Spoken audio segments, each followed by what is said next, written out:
Buenas y terroríficas noches, amigos, sean bienvenidos a este nuevo canal de YouTube donde estaremos haciendo un poco de todo, siempre que esté relacionado con aquello que nos impide dormir en las noches, el terror.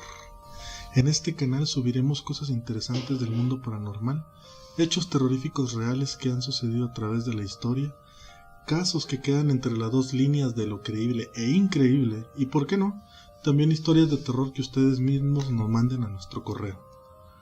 Creo sería bueno empezar este canal con un video acerca de Jack el Destripador, aquel personaje londinense que dejó sin dormir tantas noches a una ciudad que se decía la cuna de la civilización. Empecemos. Jack el Destripador, o Jack the Ripper conocido en inglés, es el nombre que se le dio a un asesino en serie sin identificar al que se le atribuyen varios homicidios en el barrio londinense de Whitechapel en 1888. Antes de los asesinatos, Whitechapel ya era famoso por sus casos de antisemitismo, racismo, delincuencia, disturbios y privación. A pesar de haber múltiples asesinatos asociados con Jack el Destripador, se reconocen como 5 los verdaderamente perpetrados por él, que se conocerían más tarde como los 5 canónicos. Los 5 asesinatos canónicos. Mary Ann Nichols. Mary Ann Polly Nichols fue una prostituta de los suburbios londinenses. Tras 5 hijos y multitud de problemas conyugales, su matrimonio fracasó alrededor de 1880 y Polly empezó a ganarse la vida mediante el ejercicio de la prostitución. Alrededor de las 23 horas del 30 de agosto de 1888, Polly fue vista andando por Whitechapel. Después de haber estado en un pub de la zona, regresó a la pensión del número 18 de la calle Troll, donde solía arrendar una habitación. Faltándole solo 4 peniques necesarios para pagarse la noche en la habitación, la meretriz la echó de la pensión gritándole que no le costaría demasiado trabajo ganárselos en la calle. Así que Mary Ann Nichols fue en busca de sus peniques. Alrededor de las 3:40 de la mañana, el cuerpo de Ann Nichols fue descubierto tendido en un callejón con signos de violencia y con la falda levantada. Los testigos pusieron sobre aviso a la policía. Los agentes policiales al cargo interrogaron a otros policías que patrullaban las calles contiguas, así como algunos residentes del lugar, pero nadie había visto o escuchado nada sospechoso antes del descubrimiento del cuerpo. El doctor Henry Llewellyn, quien era el encargado del caso, arribó a las 4 de la madrugada a la escena del crimen y certificó que la víctima llevaba muerta alrededor de 30 minutos. Observó que la garganta de Polly había sido seccionada con 2 profundos cortes, causando rotura de grandes vasos, siendo esta la causa de la muerte. El abdomen de la víctima, además, había sido mutilado con una profunda herida. Esta presentaba otros cortes de menor profundidad, también en la zona abdominal y el costado derecho. El doctor se sorprendió por la escasa cantidad de sangre en la escena del crimen. Más o menos la suficiente para llenar 2 vasos de vino, dijo. Esto le planteó primero la posibilidad de que la víctima hubiese sido asesinada en otro lugar y transportada posteriormente al lugar donde fue descubierta. Sin embargo, luego verificó que una gran cantidad de sangre se había empapado en el pelo y las ropas de la víctima, lo cual le hizo concluir al final de cuentas que la mujer sí había sido asesinada en el mismo lugar mediante una primera y rápida incisión en el cuello. Annie Chapman. Annie Chapman fue una mujer que tras un funesto matrimonio terminado en divorcio se trasladó a Whitechapel alrededor de 1886, donde comenzó a ganarse la vida alternando tareas domésticas, venta de flores y eventualmente terminando en prostitución. Según algunas fuentes, en la madrugada del 8 de septiembre de 1888, Chapman se halló sin el dinero necesario para poder pagarse la noche en su alojamiento, por lo que se vio forzada a ganárselo en las calles. Fue vista con vida por última vez a las 5:30 de la madrugada. Una testigo declaró haberla visto frente al número 29 de la calle Hanbury. hablando con un hombre de alrededor de 40 años, de estatura media y de aspecto galante venido a menos, el cual vestía abrigo y sombrero negro. El cuerpo de Chapman fue descubierto después alrededor de las 6 horas de la mañana del 8 de septiembre. El doctor George Baxter Phillips, médico policial al cargo de esta investigación, declaró que la garganta de la víctima había sido seccionada de izquierda a derecha, de modo tan profundo que prácticamente era una decapitación. El abdomen de la mujer había sido brutalmente rajado y la habían eviscerado. Parte de los intestinos descansaban sobre los hombros de la víctima, especialmente sobre la izquierda. La cara de Chapman estaba amoratada y tenía la lengua hinchada, lo cual sugería que había sido asfixiada antes de hacerle asestado el corte en el cuello, el cual sería la causa final de su muerte. En la autopsia posterior, se descubrió que el útero de Chapman había sido extraído con un único y limpio corte, cosa que hizo sostener al Dr. Phillips la teoría de que el asesino tenía grandes conocimientos anatómicos. Se constató asimismo que la víctima padecía una grave enfermedad pulmonar, que hubiese terminado con su vida de todas maneras en unos meses. Elizabeth Stride y Catherine Eddowes. Elizabeth Stride. Elizabeth fue la hija de unos granjeros de Suecia.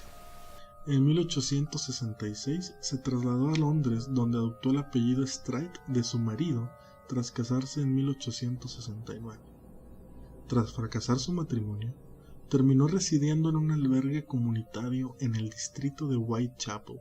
Al igual que el resto de las víctimas, Stride se mantenía combinando diversos trabajos domésticos con el ejercicio de la prostitución. En las calles se le conocía como Long Liz, probablemente por su altura. La noche antes de su muerte, hacia las 11 horas del 29 de septiembre de 1888, Stride fue vista en los alrededores de la calle Werner hablando con distintos hombres, presumiblemente potenciales clientes. Su cuerpo fue hallado a la 1 hora de la madrugada del 30 de septiembre. El testigo que la encontró declaró en el momento del hallazgo que Liz seguía todavía sangrando por una herida en el cuello, lo cual denotaba que había sido asesinado escasos momentos antes del descubrimiento. En esta ocasión, más allá de la profunda herida del cuello, no había otros signos de violencia, ni mutilación abdominal, lo cual sugería que debido a lo relativamente temprano de la hora o a la concurrencia del lugar, el asesino se había visto sorprendido y obligado a huir con rapidez de la escena. Sobre las causas de la muerte de Stride, el Dr. Phillips, médico a cargo, declaró lo siguiente: hallé una limpia incisión en el cuello, de unos 15 centímetros de longitud. Comenzaba en línea recta y se extendía 2,5 pulgadas a lo largo del ángulo de la mandíbula. A partir de ese punto, la herida se tornaba cada vez más profunda, seccionando el músculo y dividiendo la garganta. El corte era muy limpio y de trayectoria ligeramente descendente y transversal. La incisión en los tejidos del lado derecho del cuello tenía carácter más superficial y los vasos profundos de ese lado se hallaron ilesos. Por ello, es evidente que la hemorragia fue causada por una rotura parcial de la arteria carótida izquierda. Catherine Eddowes. Catherine Eddowes fue la segunda mujer asesinada durante la madrugada del 30 de septiembre de 1888. Catherine se vio inmersa en la práctica de la prostitución ocasional con el fin de sustentar su alimento y el alojamiento en una miserable pensión comunitaria de Whitechapel. A las 20:30 horas del 29 de septiembre, Eddowes pudo haber escapado a la muerte, pues fue detenida y puesta bajo arresto por la policía tras hallársela en estado de embriaguez en la calle. Sin embargo, fue liberada por estar suficientemente sobria a la 1 de la madrugada del 30 de septiembre, siendo esta la última vez que se le vio con vida. Su cuerpo fue hallado mutilado a la 1:45 horas de la madrugada del 30 de septiembre, en la esquina suroeste de la Plaza Mitre. El agente policial Edward Watkins, que patrullaba la zona, Declaró haber entrado en la plaza a la 1:30 sin encontrar nada fuera de lo común, por lo que se concluyó que la muerte y la mutilación de Kate Eddowes se produjo entre la 1:35 y la 1:45 de la mañana. Al respecto de la escena del crimen, el médico al cargo declaró lo siguiente: el cuerpo se hallaba tendido boca arriba, con la cabeza girada hacia el hombro izquierdo, ambas palmas hacia arriba, con los dedos ligeramente doblados. Las prendas de la víctima estaban remangadas, dejando muslos y abdomen al descubierto. La cara se hallaba gravemente desfigurada y presentaba la garganta seccionada. El abdomen había sido rajado y los intestinos extraídos de la víctima. Estos estaban colocados sobre el hombro derecho, que parecía untado con algo de materia fecal. Una porción del intestino fue apartada del tronco y situada entre este y el brazo izquierdo, probablemente con fines decorativos. El lóbulo y pabellón de la oreja derecha aparecían cortados de forma oblicua. Había una gran cantidad de sangre en el pavimento, procedente de la parte izquierda del cuello. El cuerpo seguía caliente en el momento del examen, lo cual sugería que la muerte se había producido a lo largo de la última media hora.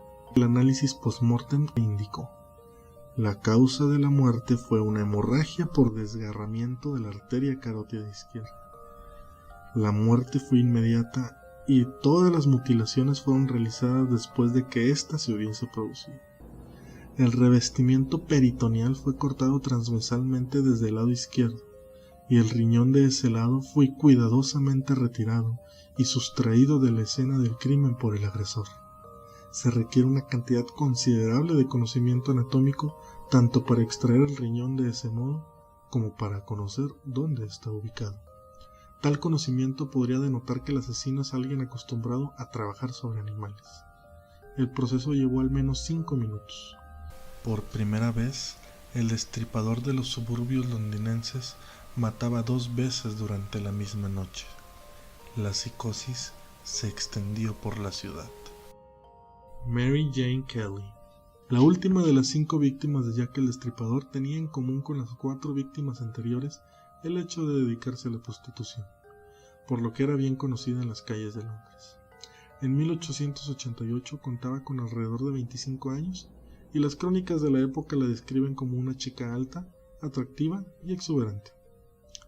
George Hutchinson, un obrero que conocía a Kelly personalmente, declaró haber hablado con ella sobre las 2 horas de la madrugada el 9 de noviembre de 1888. El hombre indicó que Mary Jane le pidió un préstamo de 6 penicas, petición que este último no pudo satisfacer. Hutchinson indicó que después de esto vio a la chica entrando en su habitación acompañada de un hombre de apariencia judía, ataviado con sus ropas oscuras. También declaró que Kelly parecía conocer al hombre en cuestión.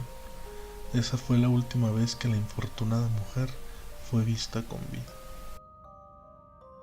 En la mañana del 9 de noviembre, el casero de Mary Jane envió a sus asistentes a la habitación de esta para cobrar los pagos de alquiler, ya que Kelly iba 6 semanas atrasada en sus pagos. A las 10:45 horas de la madrugada, el asistente Thomas Bowyer golpeó la puerta de la habitación de la chica. Tras no recibir respuesta, accedió a la pieza a través del roto de una ventana. Desde allí, descorrió la opaca cortina y encontró una escena macabra. El cadáver de Kelly yacía sobre la cama horriblemente mutilado. Los doctores a cargo de la investigación fecharon la muerte unas 12 horas antes de haberse encontrado el cadáver, probablemente entre las 2 de la madrugada y las 8 horas del 9 de noviembre. Las notas médicas al respecto del caso decían: el cuerpo se halló desnudo, yaciendo en el centro de la cama, con los hombros rectos, pero con el eje del cuerpo inclinado hacia la izquierda de ésta. La cabeza estaba apoyada sobre la mejilla izquierda. El brazo derecho descansaba sobre el colchón. Las piernas de la víctima estaban ampliamente separadas, con el muslo izquierdo en ángulo recto y el derecho formando un ángulo obtuso con el pubis. La totalidad de la superficie del abdomen y de los muslos había sido retirada y la cavidad abdominal aparecía totalmente eviscerada. Los senos habían sido cortados, los brazos mutilados y varias heridas irregulares, y el rostro recortado y desfigurado hasta el punto de hacer irreconocibles las facciones de la víctima. Los tejidos del cuello habían sido cortados en su totalidad hasta el hueso, prácticamente decapitando a la víctima. Las vísceras fueron halladas en diversas partes: útero, riñones y un pecho debajo de la cabeza de la víctima. El otro pecho fue situado junto al pie derecho. El hígado estaba situado entre ambos pies, los intestinos apilados en el lado derecho del cuerpo y el vaso en el costado izquierdo de este. Las solapas de carne retiradas del abdomen y los muslos fueron encontrados sobre una mesa. La ropa del lado derecho de la cama se hallaba saturada de sangre, habiendo asimismo un charco en el suelo que ocupaba al menos unos 2 metros cuadrados. Al abrir el tórax se encontró que la parte inferior del pulmón derecho estaba arrancada. El pulmón izquierdo parecía intacto. El pericardio había sido abierto y el corazón había sido extraído y sustraído de la escena del crimen. El doctor concluyó que la víctima había muerto a raíz del corte de la garganta. El modus operandi y el arma homicida relacionaba la espantosa muerte de Mary Jane Kelly con la de las 4 prostitutas anteriores. Kelly fue la última de las 5 víctimas canónicas de Jack el Destripador. Tras ella, no hubo asesinatos con un modo de proceder lo suficientemente parecidos y sanguinarios como para poder relacionarlos con los de estas 5 mujeres.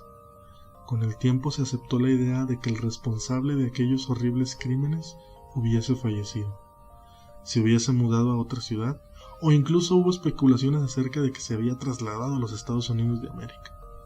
Los documentos policíacos sobre los asesinatos de Whitechapel también nos dan una gran información, ya que nos permiten conocer cómo era el procedimiento de investigación en la época victoriana. Para recabar información, un extenso equipo de oficiales iba de casa en casa e interrogaban a los vecinos. El material forense, mientras tanto, era analizado por personal calificado. Cuando se identificaba a los sospechosos, la investigación se hacía más a fondo, y dependiendo de los resultados obtenidos, se decidía ya sea procesarlos o descartarlos del expediente. Desde entonces, ha sido el método utilizado en las investigaciones policíacas contemporáneas. Tal vez sea por esta razón que Alan Moore, en su famosa novela gráfica From Hell, o Desde el Infierno, inspirada en una carta, por cierto, de Jack el Destripador, atribuyera la siguiente cita a Jack: un día la gente mirará al pasado y se dará cuenta de que conmigo nació el siglo XX.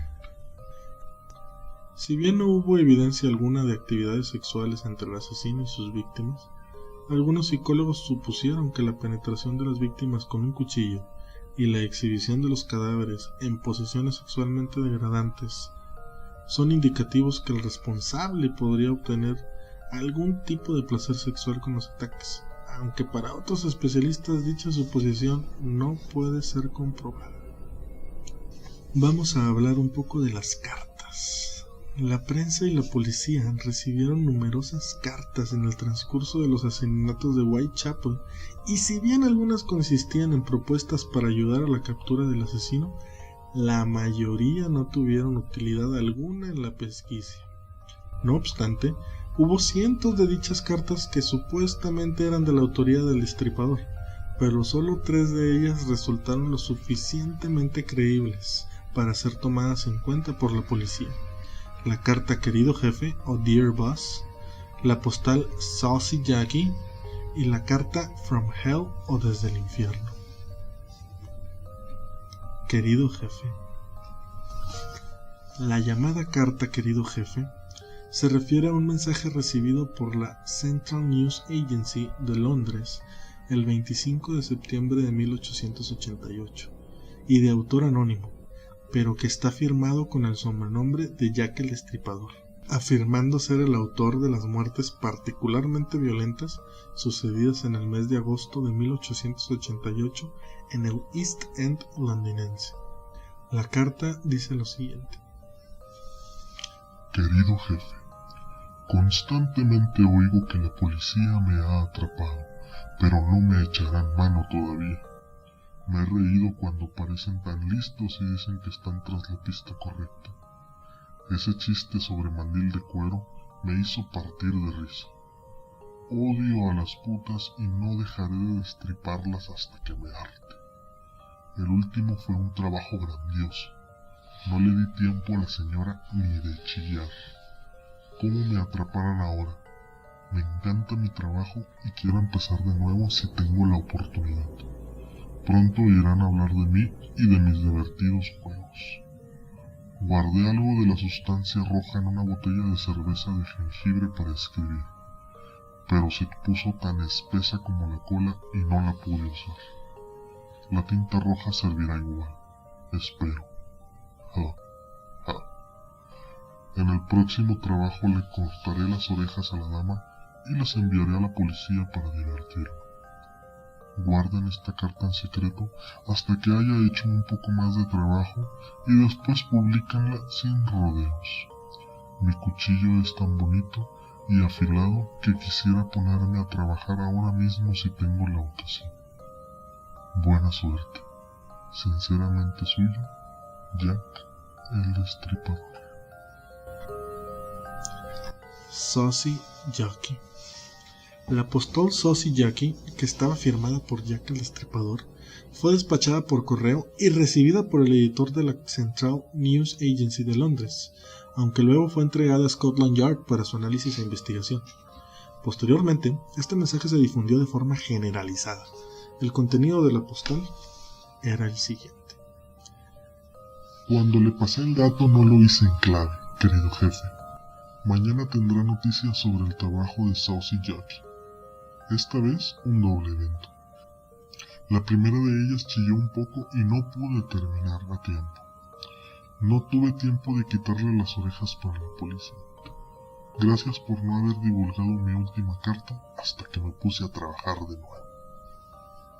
La postal fue recibida el 1 de octubre de 1888 y en ella se mencionaba que 2 víctimas habían sido asesinadas muy cerca una de otra. Efectivamente, Elizabeth Stride y Catherine Eddowes fueron asesinadas en la madrugada del 30 de septiembre de 1888 y parte de la oreja de Catherine fue encontrada desprendida en la escena del crimen como consecuencia de mutilaciones faciales que el asesino realizó. From Hell, o Desde el Infierno. Enviada por correo el 15 de octubre de 1888, esta carta fue recibida un día después por George Lusk, entonces presidente del llamado Comité de Vigilancia de Whitechapel. La carta decía así: Desde el infierno, Mr. Lusk. Señor, le envío la mitad del riñón que tomé de una mujer. La preservé para usted. La otra pieza la freí y la comí. Fue muy agradable. Quizá le envíe el ensangrentado cuchillo que lo saco si solo aguarda un poco más. Firma, atrápame cuando pueda. Mr. Lusk. Bueno, amigos de Noches de Terror, espero que hayan disfrutado este pequeño dossier de tan famoso asesino que ha impactado tanto en la cultura popular así como en el imaginario del mismo. Les agradecería que se suscribieran al canal y compartieran este video. Esperen más contenido y recuerden, la noche y sus terrores nos acechan.